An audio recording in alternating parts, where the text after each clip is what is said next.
आखिरकार ये हो ही गया। उसने अपने हाथ में छोटी बॉटल को हिलाते हुए बुदबुदाया। कुछ ही सेकंड में लिक्विड का रंग लाल से नीला हो गया।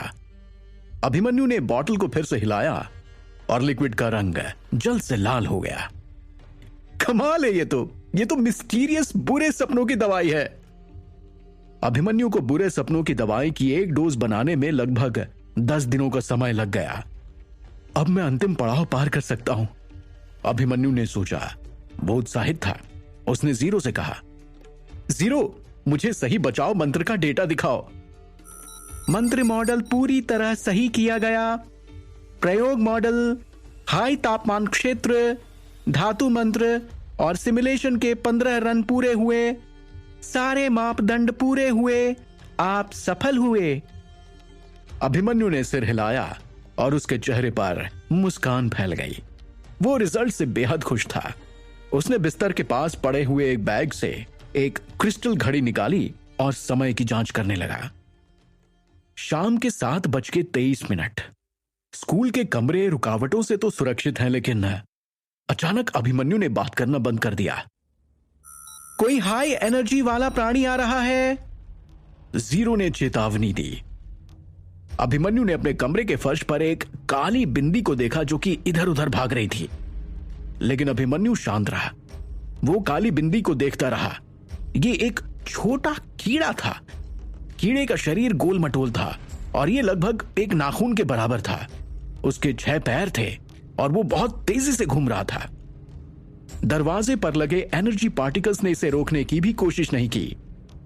कीड़े की मौजूदगी ने उसे अपने प्रोफेसर तारा की याद दिला दी। ये कीड़ा ब्लैक बीटल की तरह लग रहा था। अभिमन्यु ने जो काम शुरू किया था, उसने इस बीटल को देखकर उसे बंद नहीं किया, लेकिन फिर भी खतरे का आभास होते हुए उसने बुरे सपनों के पाउच को अपनी दाहिनी बाह में छुपा लिया। अब मेरे पास सारी चीजें आ चुकी हैं। मैं तैयार हूं। मुझे उम्मीद है कि मैं अब सफल हो जाऊंगा, अभिमन्यु ने खुद से कहा, लेकिन फिर भी वो थोड़ा सा उदास लग रहा था। Wish me luck. उसने आह भरी और अपनी गंदी मेज को साफ करना शुरू कर दिया। अभिमन्यु की आवाज सुनने के बाद ब्लैक बीटल 1 सेकंड के लिए वहीं रुक गई। इससे पहले कि वो कमरे के कोने की ओर बढ़ी, वो काले धुएं में बदल गई और गायब हो गई। बीटल के चले जाने के बाद अभिमन्यु ने राहत महसूस की। प्रोफेसर ने कई बार अपने बीटल को अभिमन्यु के कमरे में भेजा। वो हर 2 दिन में एक बार वहां आ जाया करता था। मुझे नहीं पता था कि प्रोफेसर को मेरे जैसे रैंक 3 जादूगर स्टूडेंट पर इतना ज्यादा भरोसा है। मुझे लगता है कि मेरी तैयारी वैसे भी पूरी हो चुकी है। अभिमन्यु ने फिर से बुरे सपनों की दवाई निकाली और उसे मेज पर आंसू के पानी की 3 ट्यूब के साथ लाइन में रख दिया। अभिमन्यु ने ट्यूब में से एक को पकड़ा और चुपचाप डेस्क के पास खड़ा हो गया। असीम आत्मा जमीन पर लौट आएगी। उसने मंत्र का प्रयोग किया। उसने जो हाथ में ट्यूब पकड़ी हुई थी वो खुली हुई थी और मेज पर जो अन्य 2 ट्यूब्स थी वो भी खुली हुई थी। अभिमन्यु की आंखों में पक्का इरादा था। उसने ट्यूब उठाई और गोल्डन लिक्विड पी गया। उसने खाली ट्यूब नीचे रख दी और बाकी 2 को पकड़ लिया। उसने बुरे सपनों की दवाई के साथ बाकी सभी दवाइयां भी पी ली और सभी खाली ट्यूब्स को अपनी थैली में वापस रख लिया। अभिमन्यु अपने बिस्तर पर बैठ गया। वो अपने गले और पेट में जलन महसूस कर रहा था, जैसे कि उसके शरीर के अंदर आग जल रही हो। उसने धीरे से अपनी आंखें बंद कर ली। उसकी त्वचा पर धुंधले रंग की एक लौ चमक उठी। मैं जरूर बनूंगा जो मैं बनना चाहता हूं। काल चक्र विद्यापीठ के बाहर जंगल में तेज लौ ने आकाश को घेर लिया और चकाचौंध ने आसपास की हर वस्तु को हरा कर दिया। आग के पास खड़े 2 लोगों सहित पेड़, मिट्टी और चारों ओर के पत्थर हरे हो गए। लपटों की छाया दोनों के चेहरों पर नाच रही थी और वे बिना किसी भाव के आग को देखे जा रहे थे। एक आदमी काले कपड़े पहने हुए था जिसका नाम यतन था और उसके साथ काला चोगा पहने एक औरत थी, उसका नाम माया था। उन्होंने अपने फीके पड़े चेहरों के आधे भाग को अपने हुडों से ढका हुआ था। ये लौ एक चमकते हाथी की है, यतन हल्के स्वर में बोला। उसने अपना दाहिना हाथ उठाया और आग पर लहराया। कुछ हरी लपटें एक बड़े जलते हुए पेड़ से नीचे गिर गईं और उसकी उंगली की नोक पर जमा हो गईं। मैं हवा में 100 आंखों वाले राक्षस की गंध को सूंघ सकता हूं। ये नाकोरा परिवार का होना चाहिए। वे फिर से इंसानों का शिकार कर रहे हैं, लेकिन ये आग किसने लगाई? यतन कुछ उलझन में लग रहा था। ये हमारे बस के बाहर हो रहा है। राक्षस को बस जमीन के नीचे रहना चाहिए और स्कूल के चारों ओर घूमना बंद कर देना चाहिए। मुझे लगता है कि कुछ तो चल रहा है यहां पर। माया ने यतन को देखते हुए हल्के स्वर में कहा, इससे कोई फर्क नहीं पड़ता। हम अभी भी अगले 100 वर्षों तक सुरक्षित रहेंगे। ज्यादा समय नहीं बचा है। चलो चलें। यह शायद सिर्फ एक दुर्घटना होगी। एक चमकता हुआ दिल फट गया होगा और राक्षस विस्फोट में फंस गया होगा। यतन ने अपनी उंगलियां हिलाई और आग की लपटें जमीन पर गिर गईं। तो तुम चाहते हो कि मैं इसकी देखभाल करूं? माया ने पूछा। अगर तुम करना चाहती हो तो कर सकती हो। यतन मुड़ा और झाड़ियों की ओर चल दिया। वो कुछ सेकंड बाद धुएं में गायब हो गया। माया मुड़ी और उसने यतन को जाते हुए देखा। फिर उसने जंगल में जलते हुए पेड़ों को गौर से देखा। गुड़ाकेश, जल्दी करो, माया ने कहा। आपकी सेवा में मैं हाजिर हूं माया। उसके शरीर के अंदर से एक भारी पुरुष की आवाज आई। माया के बाएं कंधे का कपड़ा फटना शुरू हो गया। उसकी त्वचा खुलने लगी और उसके मांस में एक पुरुष का सिर निकलता हुआ दिखाई दिया। आदमी का सिर धीरे धीरे उसके घाव से बाहर निकल गया और माया के सिर को दूसरी तरफ धकेल दिया। कंधे पर 2 सिर लिए माया अजीब सी लग रही थी, बिल्कुल राक्षस की तरह। उस आदमी के सिर पर एक सुंदर चेहरा था। उसकी आंखों का रंग गहरा नीला था। वो मुस्कुरा रहा था। माया का सिर काले मांस की एक गेंद में बदल गया। कुछ सेकंड बाद वो पिघलकर उसके शरीर में घुलकर मिल गया। स्त्री के लक्षण भी बदलने लगे और उसका शरीर एक बलवान पुरुष के शरीर में बदल गया। कुछ मिनट बाद माया बिल्कुल बदल गई। फिर उसने अपना हाथ उठाया और अपने सामने आग की ओर इशारा किया। छंदा देव छंदा। गुड़ाकेश ने मंत्रों को पढ़ना शुरू कर दिया। धीरे धीरे उसकी हथेली के ऊपर एक सफेद जादू का चक्र दिखाई दिया, जो मंत्र का प्रयोग करते समय घूमता रहा। सर्कल के अंदर अनगिनत चमकदार दौड़ती तरंगें टिमटिमा रही थी। जादू के घेरे के चारों ओर सफेद बर्फीली हवा चलकती रही। घास और पेड़ जम गए और पूरी तरह से सफेद बर्फ से ढक गए। जादू का घेरा एक सफेद प्लेट की तरह घूम गया और बर्फीली हवा को हरी लपटों की ओर धकेल दिया। बर्फीली हवा जलती हुई जगह में फैल गई और अधिकांश आग को उसने बुझा दिया। सफेद बर्फ की मोटी परत ने जली हुई जमीन को जल्दी से ढक लिया। कुछ मिनट बाद सफेद बर्फ से पूरी हरी लौ बुझ चुकी थी। चलो हो गया, लेकिन यह काम बहुत कठिन था। गुड़ाकेश ने अपना हाथ नीचे किया और कुछ सोचने लगा। सफेद जादू का घेरा पारदर्शी हो गया और वे जल्दी से हवा में गायब हो गया। गुड़ाकेश अपने काम से खुश होकर सामने जंगल की ओर देखने लगा। पौधों की राख बर्फ से ढकी हुई थी, लेकिन वो अभी भी उन पर हरे रंग का धुआं उठता हुआ देख सकता था। अरे राक्षसों, वे निश्चित रूप से जानते हैं कि कब हमला करना है, गुड़ाकेश ने मुड़कर कहा। आगे कदम बढ़ाते ही उसका शरीर सफेद धुएं में गायब हो गया। उधर अभिमन्यु का शरीर जल रहा था। वो तेज सफेद लपटों में ढका हुआ था। कमरे में कोई धुआं या शोर नहीं था। धीरे धीरे उस लौ का तापमान बढ़ रहा था। लगभग ऐसा लग रहा था जैसे उसके शरीर के अंदर आग की लपटों ने घेरा बना लिया हो। अजीब सफेद लौ से पूरा कमरा जगमगा उठा। अभिमन्यु की ठुड्डी से पसीना टपकने लगा और उसकी आंखें फड़कने लगी। चेतावनी, चेतावनी, आपके शरीर की कोशिकाएं नष्ट हो रही हैं। कृपया तुरंत कार्रवाई करें। जीरो की रिपोर्ट उसके कानों में गूंजी। अभिमन्यु को पता था कि कुछ तो गलत हो गया है। उसने अपने हाथ उठाए और धीरे धीरे अपनी उंगलियों को सीधा किया। मेरी दिमागी शक्ति की जांच करो, अभिमन्यु ने आदेश दिया। ऐसा लगा जैसे उसकी लाइफ एनर्जी एक खास शक्ति में चेंज हो रही हो। उसके मन में एक अजीब सा एहसास भर गया और उसके शरीर में बदलती हुई शक्ति घूमने लगी। आपकी दिमागी शक्ति बढ़ रही है। 16, 18, 19। अभिमन्यु को आखिरकार यह समझ में आ गया कि आंसू के पानी की वजह से यह सब हो रहा है। आंसू के पानी का मुख्य प्रभाव व्यक्ति की लाइफ एनर्जी को दिमागी शक्ति में बदलना था, जिससे शॉर्ट टर्म के भीतर दिमागी शक्ति में भारी वृद्धि हो चुकी थी।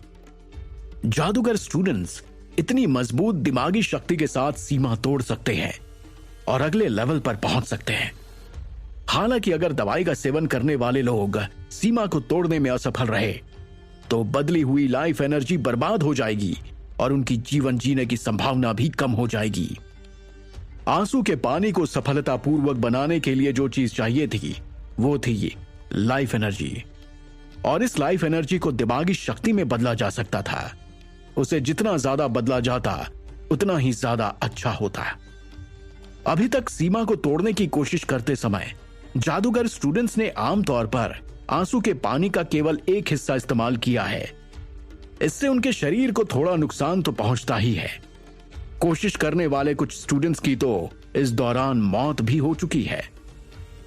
यही मुख्य कारण था कि पुराने जादूगर स्टूडेंट्स के पास इस बात की संभावना ज्यादा थी कि वो इसे आजमाने के बाद भी जीवित रह पाएं, जबकि नए और छोटे जादूगर स्टूडेंट्स उनके पास सीमा तोड़ने के बाद जीवित रहने का बहुत ज्यादा मौका नहीं था।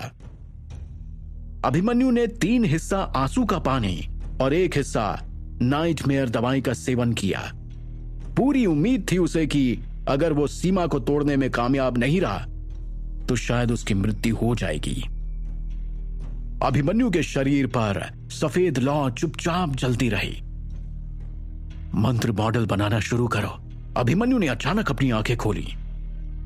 उसकी आंखों में अनगिनत नीली बत्ती चमक रही थी। मॉडल बनाना शुरू, मंत्र का मेल, धातु की महारत। मैं मॉडल बनाने की निगरानी कर रही हूं। और उसके हाथों के बीच एक सुनहरी धातु की गेंद दिखाई देने लगी।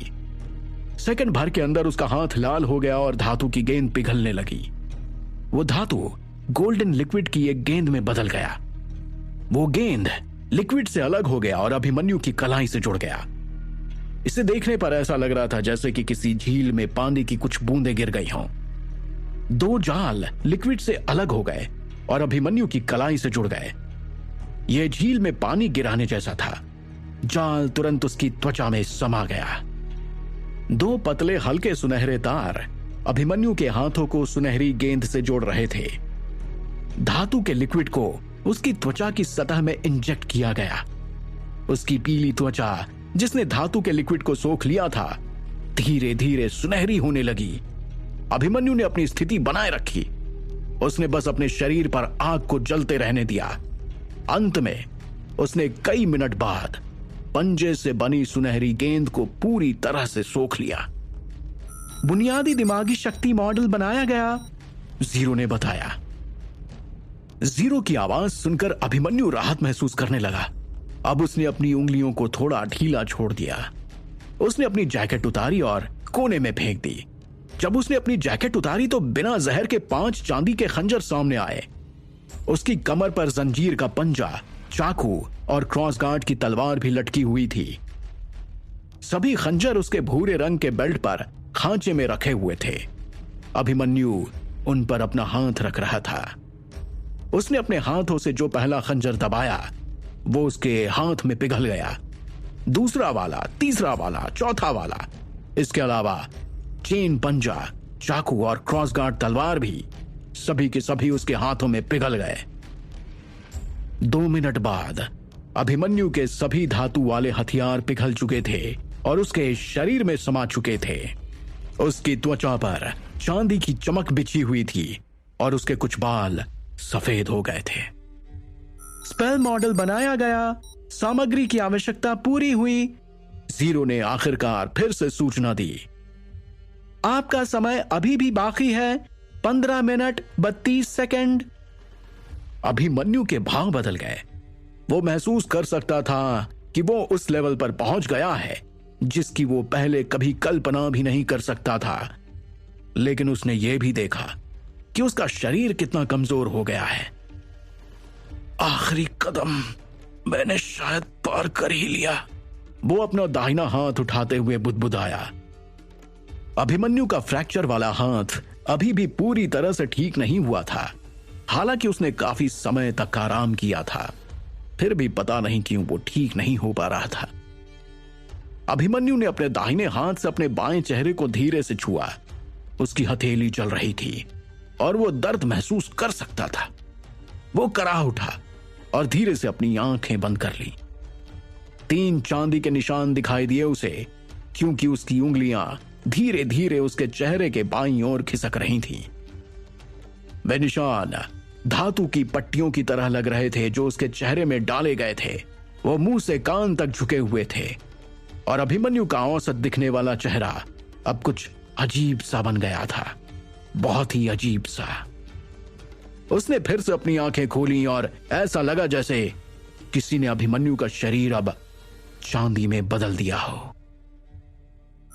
प्रतिभा जादू हासिल किया गया, धातु में महारत, गुण बढ़ गए, ताकत 3.5, फुर्ती 5.2, सहन शक्ति 4.5, दिमागी शक्ति 21.2, मनमंत्र 7.7। प्रतिभा जादू, धातु महारत, ये एक बल क्षेत्र है और 50% क्षमता तक पहुंचने के बाद पूरा हो जाएगा। जीरो ने सारी जानकारी अभिमन्यु के दिमाग में स्टोर कर दी। क्या अभिमन्यु अपनी नई योजनाओं में सफल हो पाएगा? क्या वो आने वाली मुसीबतों का सामना कर पाएगा? आखिरकार ये खत्म हो गया। अभिमन्यु ने अब आराम महसूस किया। वो धीरे से मुस्कुराया। उसने अपने चेहरे को बाईं ओर फिर से अपने हाथ से रगड़ा और 3 धातु की पट्टियां गायब हो गईं। उसके शरीर के चारों ओर की सफेद लपटें कई सेकंड बाद बुझ गईं। अभिमन्यु खड़ा नहीं हुआ। वो अपने पैरों को क्रॉस करके अपने बिस्तर पर ही बैठ गया और फिर सोचने लगा। उसके कपड़े पसीने से भीगे हुए थे। लगभग 10 मिनट बाद वो धीरे से बिस्तर से उतरा और बोला, जीरो, मेरे शरीर की स्थिति कैसी है? जीरो ने तुरंत बताया, आपके शरीर के सेल्स तेजी से अलग अलग हो रहे हैं। 80% योग्यता का इस्तेमाल किया गया और आपका जीवन काल 20% कम हो गया है। अभिमन्यु के बचाव में एक 3 डायमेंशनल बॉडी मॉडल दिखाई दिया और वो घूम रहा था। ये एक नीला होलोग्राम था। शरीर के अंदर कोई नस या मांसपेशी दिखाई नहीं दे रही थी। इसके बजाय कई छोटी छोटी नीली सुरंगें थीं। मॉडल की त्वचा पर नीले और लाल धब्बे थे। उनके आकार अलग अलग थे और दिल और सिर के चारों ओर लाल रंग सबसे गहरा था। 3 आकार वाले होलोग्राम के अलावा डेटा की कई पंक्तियां लिखी गई थीं। नीला टूटा नहीं, लाल टूटा नहीं, जीरो ने कहा। अभिमन्यु अपने सामने दिखाई दे रहे होलोग्राम को घूर रहा था। वो चुप था। जीवन खोजना सेल्स की दर से भी तेज होती है, तो इसका मतलब है कि मेरे जीवन खोजने से पहले ही ये आधा हो चुका है। क्या मैं वहां कुछ भी कर सकता हूं? जादूगरों की बड़ी मात्रा में जीवन एनर्जी की आवश्यकता होती है। वहां कोई रास्ता अवश्य होना चाहिए। मेरे लिए डेटाबेस की जांच करो जीरो। मिशन क्रिएट, सर्चिंग शुरू, जीरो ने बताया। अभिमन्यु बिस्तर के पास खड़ा हो गया और जीरो की जांच के पूरा होने का इंतजार करने लगा। 129 योजनाएं बनाई गई, क्या मैं उन सबको दिखाऊं? जीरो ने बताया। यह सुनकर अभिमन्यु हैरान रह गया। थोड़ी देर के लिए उसे समझ में नहीं आया कि यह कैसे रिएक्ट कर रहा है, क्योंकि उसने इतनी सारी योजनाओं की उम्मीद नहीं की थी। फिल्टर जोड़ा जा रहा है, कोई नंबर नहीं, ये तेज है, आसान है, इसे तुरंत किया जा सकता है। एक काम करो जीरो, फिर से खोजो। फिल्टरिंग हो रही है, योजनाएं बाकी हैं 2, जीरो ने बताया। जीरो, उन्हें तुरंत मेरे पास मूव करो, अभिमन्यु ने आदेश दिया। सारी जानकारी फौरन आपके मेमोरी ब्लॉक में भेज दी गई है। प्लान ए, एनर्जी विस्तार। आपके शरीर को आपकी मुख्य एनर्जी पार्टिकल्स के संपर्क में लाने से आपके शरीर की हालत बदल जाएगी और आपकी जीवन एनर्जी 1 साल के भीतर बहाल हो जाएगी। आपके शरीर में जाने वाले रेडिएशन की मात्रा को काबू करने में मैं आपकी मदद करूंगा, नहीं तो बहुत ज्यादा एनर्जी से आपका शरीर गंदा हो जाएगा। योजना बी, किसी भी जिंदा आदमी को पकड़ें और उसमें से जीवन एनर्जी को लगातार हर रोज बहाएं। इसके लिए जरूरी है कि आपके पास कोई मंत्र हो जो जीवन को बहाव देता हो। इसके लिए समय है 12 दिन, जीरो ने विस्तार से बताया। ये सब सुनकर अभिमन्यु की आंखें बड़ी हो गईं। 1 साल थोड़ा लंबा समय नहीं है। मैं प्लान बी के साथ जाऊंगा। जीरो, मुझे प्लान बी के डिटेल्स दिखाओ, अभिमन्यु ने कहा। जादूगर इसे क्रॉनिकल लाइफ ट्रेन से बनाते हैं। इसे जादूगर हालूका द्वारा मॉडिफाई किया गया था और मुख्य रूप से जीवन एनर्जी को बहाल करने के लिए ज्यादातर जादूगर इसका इस्तेमाल अपने तरीके से करते हैं। जब जादूगर स्टूडेंट सीमा तोड़ते हैं तो मंत्र का नाम उनके ऊपर रखा जाता था, इसलिए इस मंत्र का नाम उस जादूगर के ऊपर रखा गया है। इस मंत्र मॉडल को अभी तक किसी ने भी नहीं सीखा है। यह बहुत ही अनोखा मंत्र है। इसकी जरूरतें हैं खून, धार्मिकता, बुराइयां, जीरो ने बताया। अभिमन्यु की आंखों में नीले प्रकाश के बिंदु चमक रहे थे। उन नीले प्रकाश बिंदुओं को धीरे धीरे गायब होने में लगभग 5 मिनट का समय लगा। ठीक है, मुझे लगता है कि मुझे अभी योजना ए के साथ जाना होगा। शायद मेरे लिए संभव होगा कि मैं एक पापी धार्मिक मॉडल बना पाऊं, अभिमन्यु ने सोचा। उसने रक्त धार्मिकता के बारे में जानकारी की जांच की, लेकिन यह एक भयंकर और बुरा तरीका था। वो बिल्कुल भी नहीं चाहता था कि वो अन्य जादूगरों का निशाना बने। अभिमन्यु ने थोड़ी देर आराम किया। उसने सभी महत्वपूर्ण वस्तुओं को जमा किया और अपने बैग में रख लिया। आखिरकार मैं एक सामान्य जादूगर बन गया हूं। हालांकि स्कूल जादूगरों को कभी भी आगे बढ़ने के बारे में कोई जानकारी नहीं देता। मुझे अपने प्रोफेसर से बात करने की जरूरत है। अभिमन्यु ने अपनी स्थिति की जांच की। सामान्य जादूगर के प्रति स्कूल का रवैया किसी किताब में दर्ज नहीं था। किसी ने उसे बताया था कि सामान्य जादूगरों के लिए स्कूल में एक खास एरिया निश्चित किया गया है। हालांकि उस क्षेत्र तक पहुंचने से पहले उसे स्कूल के साथ एक अग्रीमेंट पर सिग्नेचर करने की जरूरत है। जादूगर स्टूडेंट अपनी शक्ति और अधिकारों के मामले में जादूगरों से अलग थे। नए जादूगर क्या करना चाहते हैं इस पर अग्रीमेंट का कोई असर नहीं पड़ता था। इसलिए स्कूल को सामान्य जादूगरों के साथ एक नए अग्रीमेंट पर सिग्नेचर करना पड़ा। उस अग्रीमेंट को टॉप रैंकिंग वाले जादूगरों द्वारा लिखा गया था और कुछ मंत्रों का उपयोग करके बढ़ाया गया था। जादूगरों ने अनोखे रिसोर्सेज की मांग की, इसलिए उनमें से ज्यादातर स्कूल के साथ अग्रीमेंट पर सिग्नेचर करेंगे। इसके अलावा यह एक जीत की स्थिति थी। अभिमन्यु प्रोफेसर तारा की लेबोरेटरी के सामने खड़ा था। उसने दरवाजा खटखटाया। अंदर आ जाओ। अंदर से प्रोफेसर तारा की आवाज आई। अभिमन्यु ने धक्का देकर दरवाजा खोल दिया। लैब के अंदर थोड़ा अंधेरा था और कमरे में रोशनी का एकमात्र जरिया बीच से नीचे आ रही एक सफेद रोशनी थी। प्रोफेसर तारा प्रकाश की किरण के पास एक ऊंची कुर्सी पर बैठी थी। वो हाथ में पॉकेट घड़ी लिए हुए थी। वो इसे अपनी बाईं आंख में डालने की कोशिश कर रही थीं। ऐसा लग रहा था कि उन्हें पॉकेट वॉच को सही जगह पर लगाने में परेशानी हो रही है। उन्होंने पॉकेट वॉच निकाली और अपने हाथों में उसे चेक करने लगी। समय समय पर उनकी उंगलियों के बीच काला धुआं फूट रहा था। तारा ने अपना सर उठाया और दरवाजे पे खड़े अभिमन्यु को देखा। अभिमन्यु, क्या वहां पर तुम हो? हां प्रोफेसर। अभिमन्यु थोड़ा झुका। उसने अपने सीने पर अपना दाहिना हाथ रखा और कहा, मैं बहुत भाग्यशाली था जो आज बच गया, वरना मुझे तो लगा था कि मैं मर ही जाऊंगा और आपसे कभी नहीं मिल पाऊंगा। तारा 1 सेकंड के लिए रुकी, लेकिन उसके बाद उसके चेहरे पर एक गंभीर मुस्कान थी। वो उठ खड़ी हुई और अभिमन्यु की ओर चल पड़ी।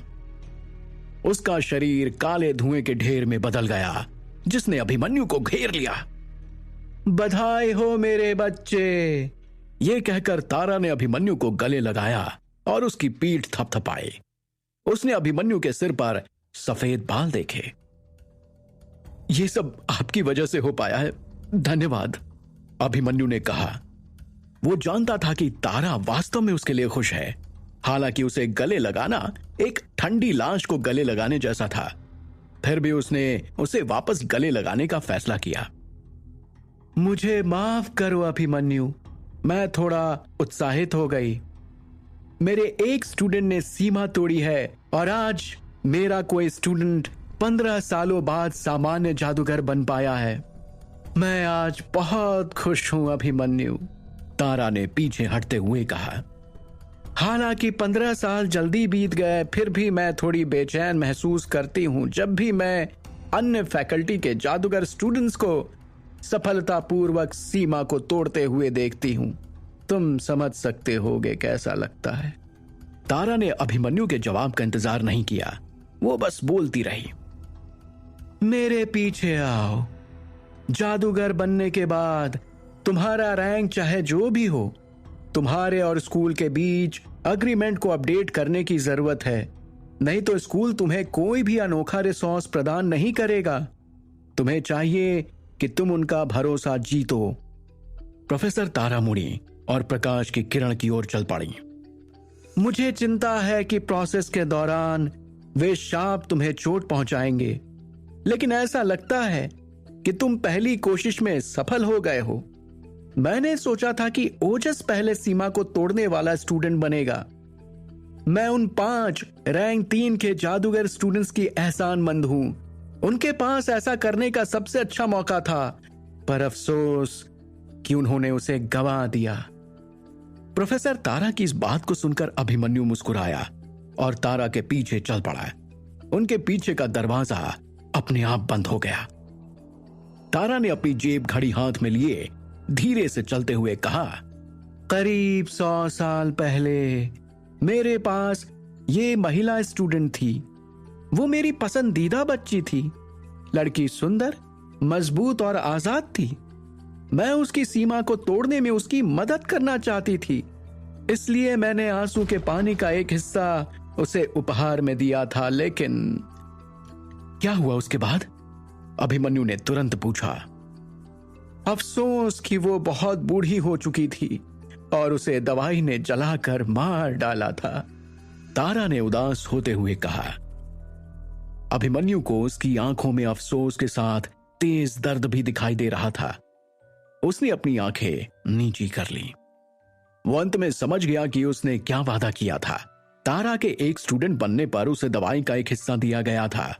उनके जैसे युवक के लिए यही दवाई सही चीज थी। हालांकि ये दवाई आसानी से पुराने जादूगर स्टूडेंट्स को मार सकती थी। इसका एक हिस्सा किसी की जीवन एनर्जी को पूरी तरह से इस्तेमाल करने के लिए जरूरत से ज्यादा था। युवा जादूगर स्टूडेंट्स के लिए लेवल 3 तक पहुंचना बहुत मुश्किल था। वे आंसू का पानी पीने के बाद भी नहीं मरेंगे, भले ही वे सीमा को तोड़ने में नाकामयाब ही क्यों न रहें।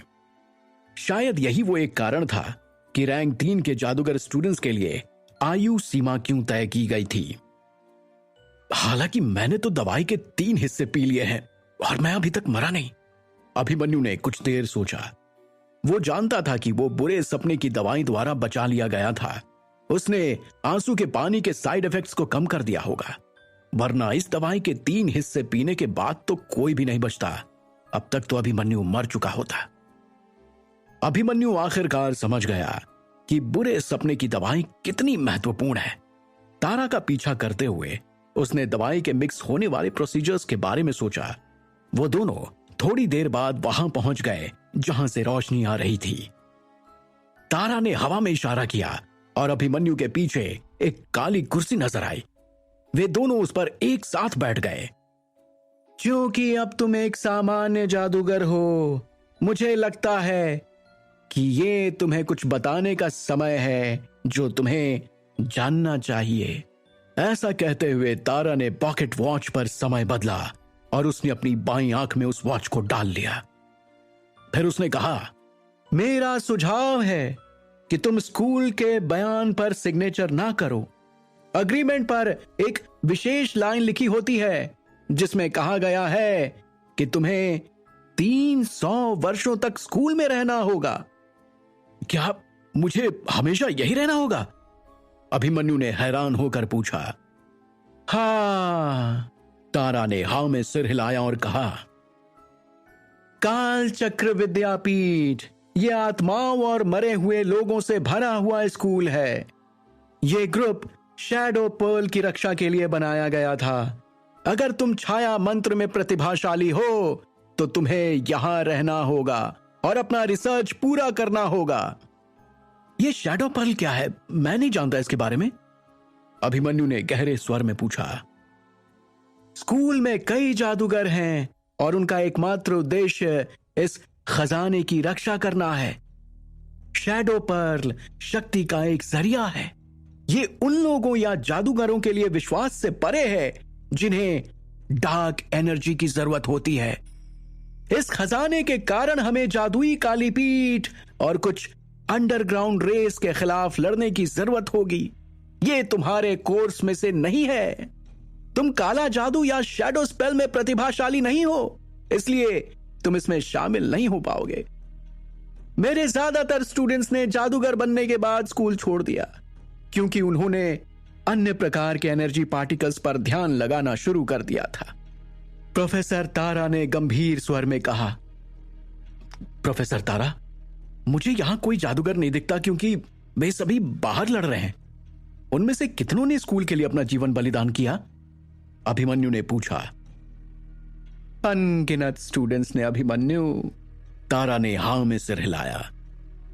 मेरी सलाह है तुम्हें स्कूल छोड़ देना चाहिए और खुद को बेहतर बनाने पर ध्यान देना चाहिए। अगर तुम्हें रिसोर्सेज की आवश्यकता है तो तुम उन्हें स्कूल या अन्य जादूगर ग्रुप से खरीद सकते हो। केवल लाइट के जादूगर तुम्हारे प्रस्ताव को मना कर देंगे क्योंकि तुम अभी भी हमारे स्टूडेंट हो। यह कहकर तारा एक सेकंड के लिए रुक गई। उसके हाथ में अचानक से एक किताब आ गई। वो किताब पतली सी थी, लगभग 10 पन्ने की, और सभी पन्नों का रंग काला था। कवर पर टाइटल हल्के सुनहरे रंग से लिखे गए थे और वो प्राचीन भाषा में थे। तारा ने वो किताब अभिमन्यु को सौंप दी। अभिमन्यु ने किताब पकड़ी और पूछा, ये क्या है प्रोफेसर तारा? 1500 साल पहले एक जादूगर की लेबोरेटरी में विस्फोट हुआ जिसमें हजारों की मौत हो गई। एक पूरा साम्राज्य नष्ट हो गया और इस भूमि से एक मानव जाति मिटा दी गई। सभी जादूगर ग्रुप प्रभावित हुए, इसलिए उन्होंने इस समझौते पर सिग्नेचर कर दिया। तुम इसका पालन मत करना अभिमन्यु। लेकिन अगर किसी को पता चलता है कि तुम क्या करने की कोशिश कर रहे हो तो कुछ खतरनाक हो सकता है। साथ ही यह समझौता पूरी तरह से नहीं लिखा गया है और ज्यादातर जादूगर जानते हैं कि खामियों को कैसे खोजा जाए, लेकिन तुम्हें नहीं मालूम। यह चीज जल्द ही अपना प्रभाव खो देगी, लेकिन तुम्हें अभी ये सारी चीजें दिखाई नहीं देंगी। तारा ने अभिमन्यु को देखते हुए समझाया। अभिमन्यु ने किताब खोली। शब्द चांदी में काले रंग के बैकग्राउंड पर लिखे हुए थे। उसमें नियमों की लिस्ट लिखी हुई थी। ज्यादातर नियम काले जादूगरों के अधिकारों को सीमित करने के बारे में थे, जिसमें बहुत अधिक खतरनाक प्रयोगों में भाग लेने की मनाही भी शामिल थी। इस रहस्य को जानकर अभिमन्यु तो हैरान रह गया। तारा द्वारा बताए गए रहस्य का अभिमन्यु पर क्या प्रभाव पड़ेगा? क्या अभिमन्यु सच में हमेशा के लिए काल चक्र विद्यापीठ स्कूल में कैद होकर रह जाएगा?